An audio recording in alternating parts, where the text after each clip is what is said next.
What's up, Gamerate community, and welcome to another segment of Gamers Said. The gaming industry and the gaming market is just enormous. There are so many platforms, there are thousands of games, and there are thousands more that you probably never even heard about. So this week on Gamers Said, we wanted to give you the power to tell us about the lesser known games that we should know about and the lesser known games that we should be playing right now. So let's take a look at what you had to say when we asked this question on Gamerate Threads.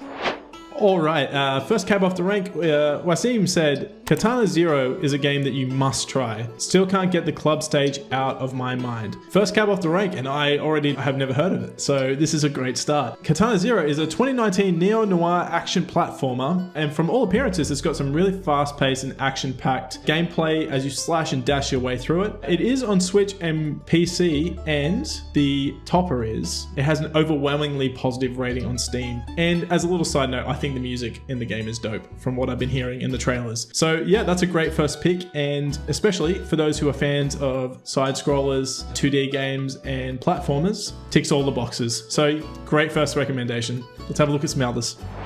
All right, we also have one from our friend Chad who says, let me tell you of a hidden gem called Armed and Dangerous. Now this one is not as recent as Katana Zero. This one actually goes back over 20 years. A 2003 third-person shooter that follows the journey of the Lionhearts, a smack-talking band of rebels trying to make it through an army of psychotic robots. It was developed by Planet Moon Studios and published by a very familiar name in LucasArts. So it's said to actually be a parody of very popular franchises like Lord of the Rings and Lucas' own Star Wars. It's definitely one to play if you're not looking for something that's overly serious, because this game certainly doesn't seem to take itself very seriously. Now, it was an early gen console, so we're talking like the original Xbox and the original PlayStation, so you may have a hard time coming by it on console, but silver lining, you can get it on Steam and it's cheap as chips. You can get it for under $6. So if you're looking for something a little nostalgic, a little retro even, something that doesn't take itself too seriously, take a look at Chad's recommendation there with Armed and Dangerous.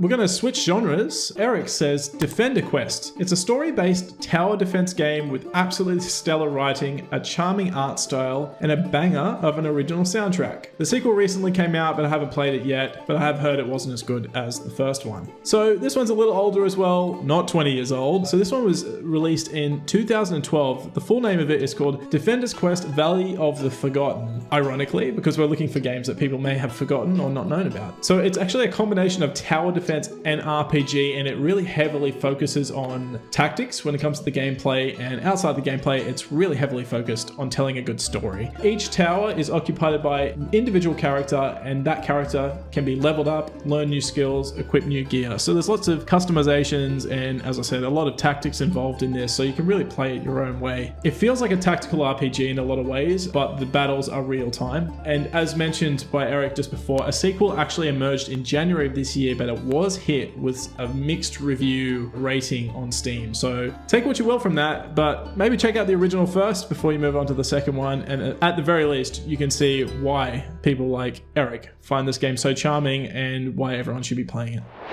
Space mistakes. I hope there are no mistakes in this recommendation you've given us. Enslaved Odyssey to the West. So good. Some of the best game character acting even now 10 plus years later. I'm loving in this thread that we've got quite a few games that really turn back the clock. Enslaved Odyssey to the West is a 2010 adventure game developed by Ninja Theory and published by Namco Bandai Games. Now, why would you know Ninja Theory? Well, Ninja Theory are responsible for Devil May Cry. They're also responsible for Senua's Saga Hellblade 2, which came out last year and was very highly regarded. It's a loose adaptation of the novel Journey to the West. You play as Monkey, who must fight enemies with his staff.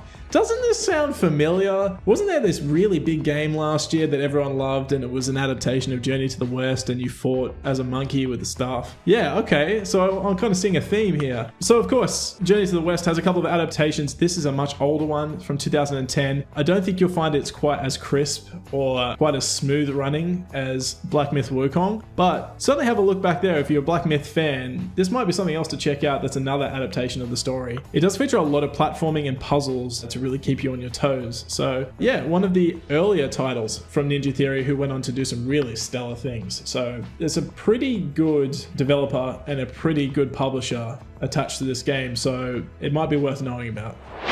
And finally, we've got Mark, who is here to recommend Shape of Dreams to roguelite fans. Now, I went looking for this because I had never heard of it. Most likely not a lot of us have heard of it, and certainly none of us have played it yet because it is coming out this year. So Shape of Dreams, it doesn't have a concrete release date yet, but what we can say is it's coming out this year. It's a combination of roguelite and MOBA as far as the controls are concerned. So one of the core mechanics I've noticed from this game is memories, which is interesting. It's a very unique sort of mechanic. You can use memories to edit and shape your character, and basically you can use them as weapons to defeat enemies as well. The kicker is that there is a host of characters to choose from, so you can really play around with your builds. You can play to your own style preferences. Even better, you can either play this game solo, or a rare find, also supports co-op for up to 4 players. So whether you're a solo gamer or someone who likes to play alongside others, this game's going to give you a bit of everything. So it's from a developer called Lizard Smoothie, great name, and it's published by Neowitz, another familiar name you may have heard of recently. They are responsible for publishing Liza P, which I'm sure a lot of us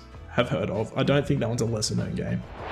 Well, that's all I've got time for today, but thank you so much for joining in on the conversation. I certainly hope that you found something new to play, or maybe new to you. It might be a 22, 23-year-old game, but at least it's something new to you. If you've got any opinions or questions or something you want to share with the gamer community, feel free to submit us a thread. We love hearing about your opinions and all your thoughts on the news of the day, and we love publishing them. And then even better, I get to come back here every week and talk about some of the more trending topics from GameRant threads. So regardless of whether you do or don't, thanks so much for hanging out, and we'll see you around on GameRant.com.